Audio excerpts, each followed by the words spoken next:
నెల్లూరులోని ప్రముఖ పుణ్యక్షేత్రమైన తల్పగిరి రంగనాథ స్వామి ఆలయాన్ని మంత్రులు నారాయణ, ఆనం రామనారాయణ రెడ్డి, ఎంపీ వేమిరెడ్డి ప్రభాకర్ రెడ్డి సందర్శించారు.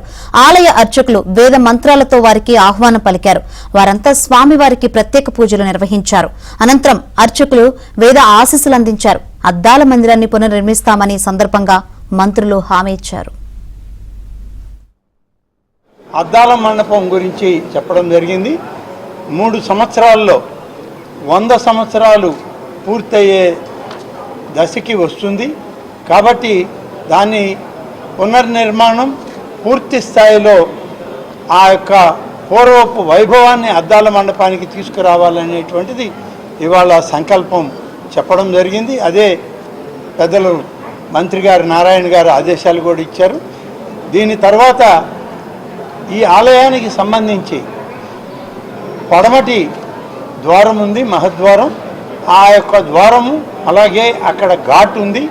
ఆ ఘాట్ కూడా కొత్త గతంలోనే పనులు చేయడం జరిగింది, కానీ మధ్యలో ఆగిపోయినాయి. కాబట్టి ఒకసారి మంత్రి గారు స్వయంగా అలాగే మన పార్లమెంట్ సభ్యులు ప్రభాకర్ రెడ్డి గారు అందరం కలిసి దాన్ని చూశాక ఒక నిర్ణయం తీసుకొని దేవాదాయ శాఖకు మున్సిపల్ మంత్రిగా శ్రీ పొంగూరు నారాయణ గారు వారు ఆదేశాలు ఇస్తారు.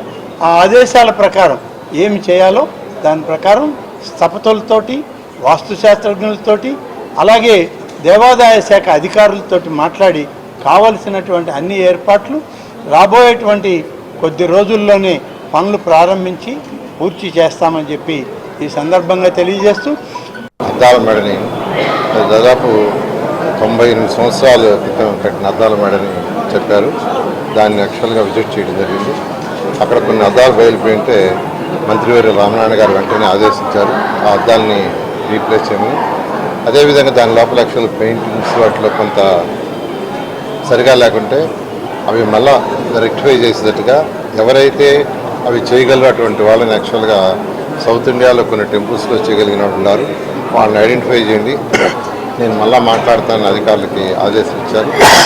అదేవిధంగా ఇక్కడ గత 2014-19 దాకా ఒక మంచి ఘాటు కట్టాలనే ఉద్దేశంతో నిర్మాణం దాదాపు 90% అయిపోయి 10% ఆగిపోయింది. దాన్ని కూడా ఇప్పుడు నేను, మంత్రి గారు ఆనం రామనాయుడు గారు, ఎంపీ వేమిరెడ్డి ప్రభాకర్ విజిట్ చేసి అధికారులకు ఆదేశించి వెంటనే అది కూడా చేస్తామని తెలియజేస్తూ